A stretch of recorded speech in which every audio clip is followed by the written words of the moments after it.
Le Da Fresh Morning, c'est 104.5 tonnes de bonne humeur. Tous les matins sur Urban FM. La meilleure radio de la capitale. La meilleure radio de la capitale. Vous êtes sur les 104.5 Urban FM, la station urbaine, et vous écoutez le Da Fresh Morning avec Mosley. Mosley, bonjour. Bonjour Da Fresh, bonjour tout le monde. J'espère que vous vous portez bien. Bonjour René Ruth et Fallon.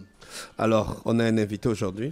Oui, effectivement, ce matin, on a un invité en la personne de M. Francis Edgar Simamba, qui est géostratégiste. Géostratégiste ou encore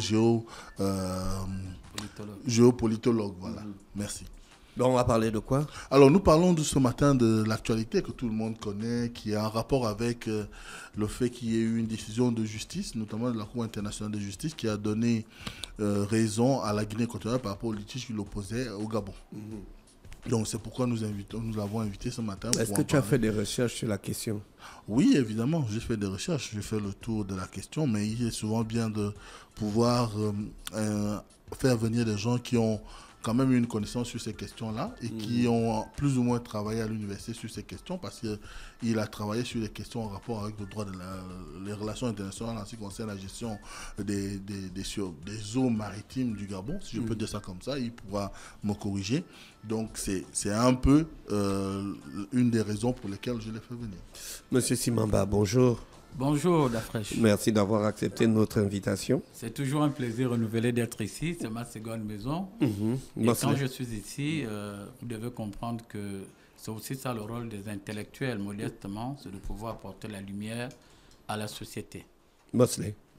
Alors, M. Simamba, lorsqu'on regarde un tout petit peu le rendu qui a été, parce qu'il faut rappeler que le 19 mai dernier, la Cour internationale de justice a rendu son verdict sur la saisine qui lui avait été faite en 2016, notamment conjointement par le Gabon et la Guinée équatoriale, afin que cette juridiction internationale puisse statuer sur à qui appartiendrait l'île Mbanié et les dépendances qui sont Konga et Cocotier, qui sont d'ailleurs dans le giron de ce qu'on a appelé aujourd'hui la baie de Corisco. La question qu'on vous pose, quelle est l'origine du différend entre le Gabon et la Guinée équatoriale autour de l'île Mbanié? Bon, déjà, M.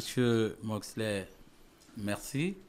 La question, elle a tout son sens. Je vais rapidement faire une présentation sommaire.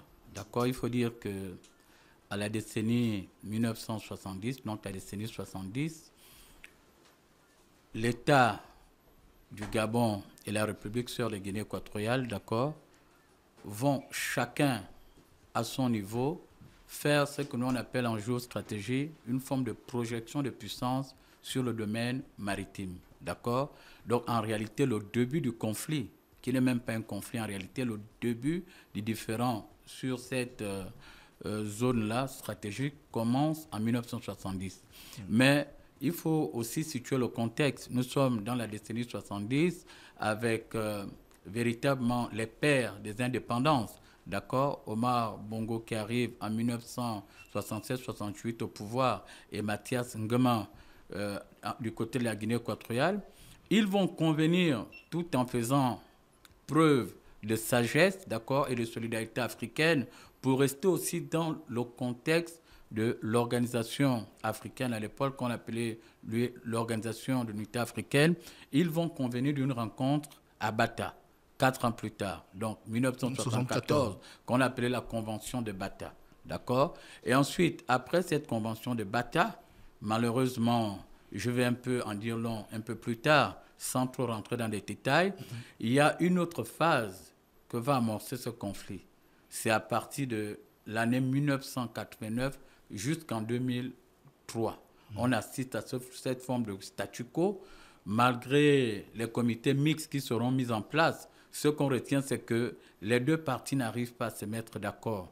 Vous devez savoir que la Guinée équatoriale et le Gabon ont à la fois une histoire commune et ils ont en partage la géographie. L'histoire commune par rapport au peuple non, mais déjà, vous savez qu'ils ont des frontières. Il y a ce qu'on appelle au niveau de la frontière maritime sur laquelle je travaillais jusqu'à présent, qui n'a pas encore fait l'objet de la délimitation maritime, qu'on appelle le Rio-Muni, entre Cocobiche et Kogo. Donc, les peuples par les flux migratoires, c'est les mêmes familles, souvent. c'est les mêmes peuples qui se fréquentent. Et c'est depuis des décennies. Maintenant, lorsqu'on arrive en 2016, effectivement, les deux parties ont convenu de faire recours à la CIJ, à la Cour internationale de justice. D'accord? Mais ce qu'il faut quand même rappeler, M. Mosley, il faut dire ici à ceux qui nous écoutent, à ceux qui suivent l'émission, que ce soit du côté de la Guinée équatoriale ou du côté du Gabon, il y a toujours eu cet intérêt de dialoguer, de communiquer et de faire recours à la voie de la sagesse.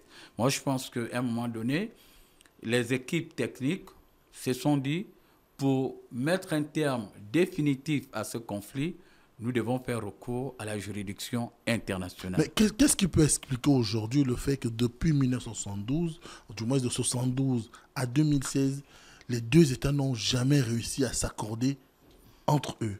Ils ont été obligés pratiquement de se retrouver devant la juridiction internationale qui est le CIJ. Bon, vous devez savoir que ça devient un dicton populaire. Trivialement dit, mieux vaut un mauvais arrangement, d'accord, qu'un bon procès. Moi, je pense que la volonté manifestée par les deux États, que ce soit le Gabon et la Guinée équatoriale, c'était d'abord le règlement à l'amiable. Et je me rends même compte que le verdict du 19 mai 2025 risque de nous amener à cette première approche. Et vous l'avez dit fort à propos, moi-même dans le cadre de mes recherches à l'Université Omar Bongo, dans le cadre de la soutenance de mon master de recherche en géosciences politiques du monde contemporain, option géopolitique, géostratégie des mers et des océans, les universitaires, notamment mes devanciers, que ce soit le professeur Marc Luropivia et le docteur Jonathan Tutumgom, nous tous, nous avons compris une chose. Il fallait que le règlement politique précède le règlement juridique. Vous savez, le problème avec le règlement politique, parce que ce conflit, je dirais même c'est différent, a une dimension géopolitique. D'accord? Pour les États, que ce soit la Guinée équatoriale ou le Gabon, c'est une forme de projection de puissance. Personne aujourd'hui ne peut vous dire au niveau de ces trois îlots-là, que ce soit Koga, que ce soit Cocotier ou même l'île Bagné, qui est un peu la symbolique de ces territoires. S'il existe, jusqu'à présent, on est sur les études.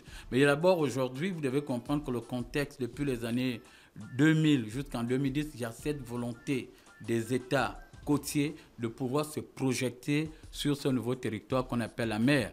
Et quand vous regardez le contexte africain, vous allez vous rendre compte que nous, encore notre conflit n'a pas dégénéré, à la différence de celui de l'île Bakassi, oui, qui est opposé le Nigeria et le Cameroun. Vous devez savoir qu'aujourd'hui, les peuples africains doivent se préparer. Lorsque nous, on étudie les relations internationales maritimes africaines, il y aura d'autres conflits. Vous devez même savoir que du côté de la Somalie, Kenya, du côté de la Côte d'Ivoire, il y aura beaucoup de ce type de conflits. Maintenant, il faut faire appel à la sagesse africaine pour éviter que ça dégénère. D'où moi, je tiens quand même à relever ici un fait.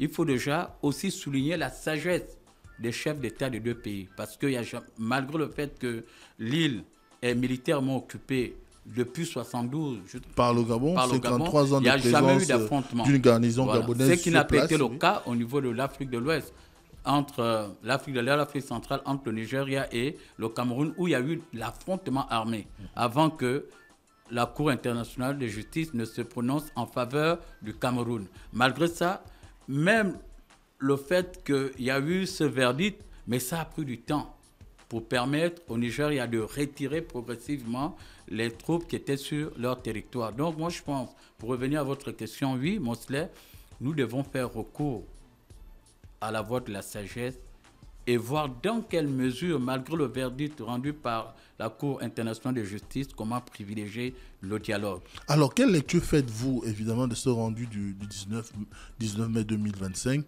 Est-ce que le fait qu'il soit en faveur de la Guinée équatoriale n'est qu'un retour à la normale des choses, de ce qu'on entend de beaucoup de commentateurs, étant donné que la Guinée équatoriale a bénéficié d'ailleurs de cet accord franco-espagnol de 1900 qui parlait de la délimitation territoriale et qui, en 1968, lorsqu'il y a eu l'accession de la Guinée équatoriale à l'indépendance, ils ont eu le legs de l'Espagne. Est-ce qu'aujourd'hui, pour vous, c'était une décision prévisible ou simplement on devrait considérer que c'est une lecture normale de la situation? Voilà pourquoi je vous ai dit, en tant que spécialiste en géopolitique, géostratégie, pour ce type de questions, le droit seul ne suffit pas. D'accord? Le droit seul ne suffit pas. S'il faut uniquement lire le droit, il y aurait un gagnant et un perdant. Or, nous avons des relations historiques très profondes avec la Guinée équatoriale. Il aurait fallu intégrer d'autres paramètres. La dimension anthropologique, la dimension culturelle, 53 ans après, les chefs d'État n'ont pas réussi à s'entendre.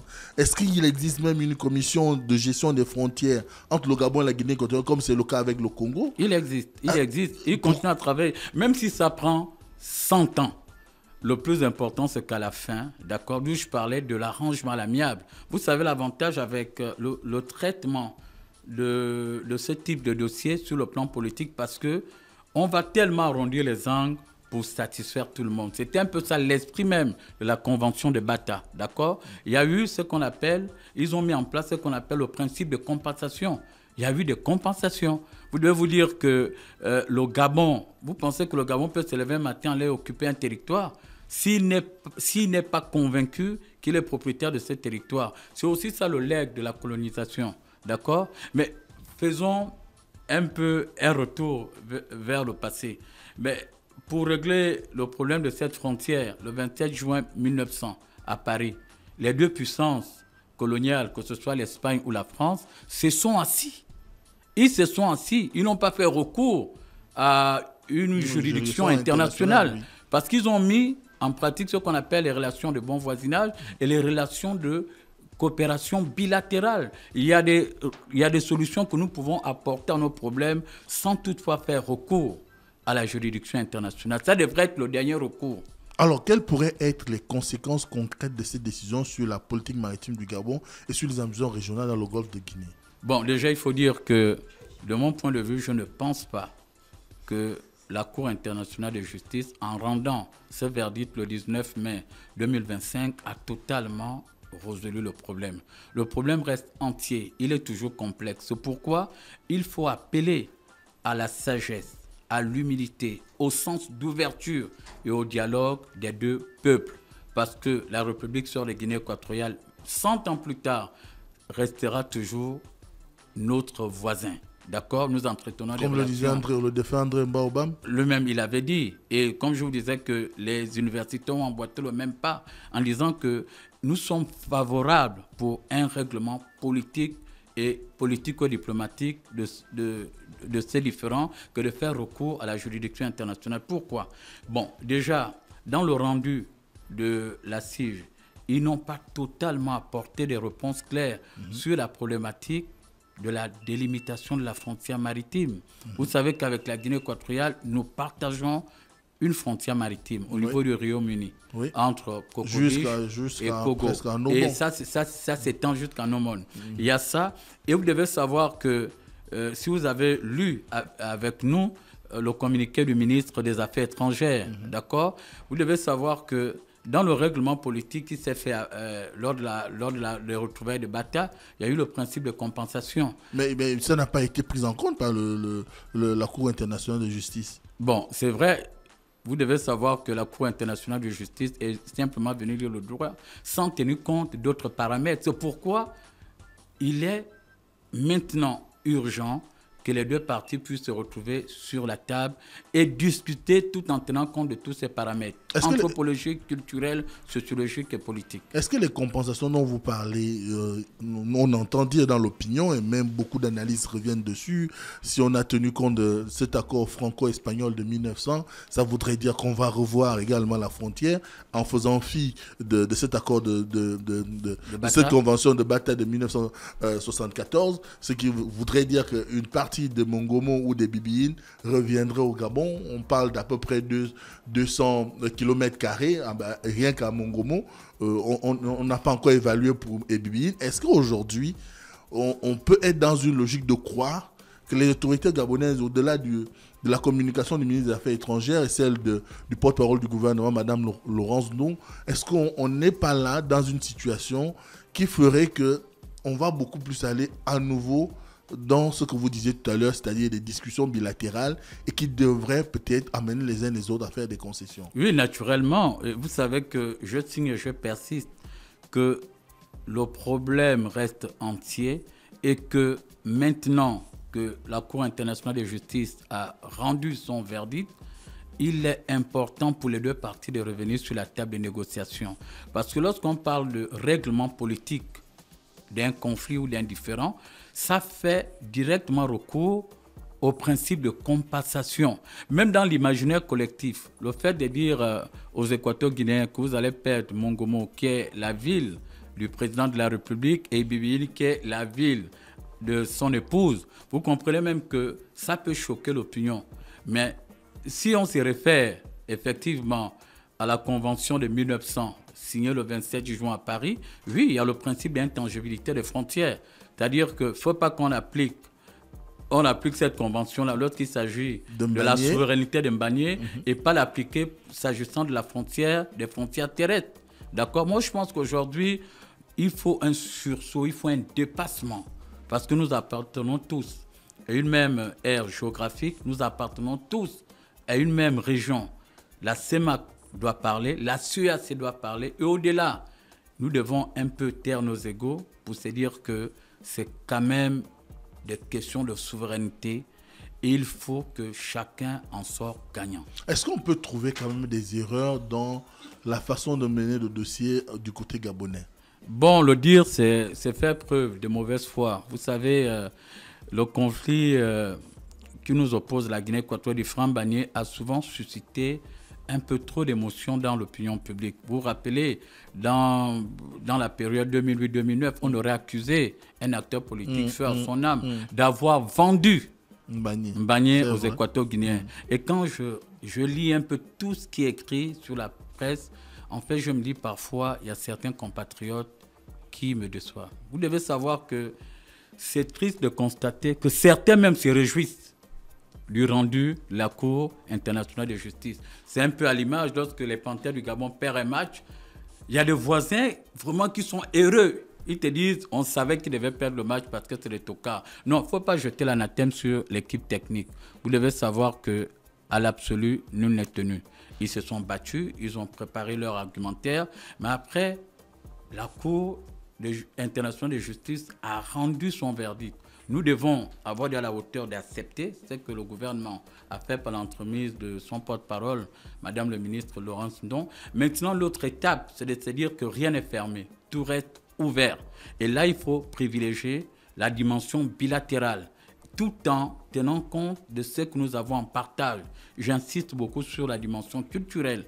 On retrouve les femmes en Guinée équatoriale, on retrouve les femmes au Gabon, on retrouve les Bengales, les Sekaniens. Donc, on peut jouer sur tous ces aspects-là pour ramener les acteurs au meilleur sentiment. Merci.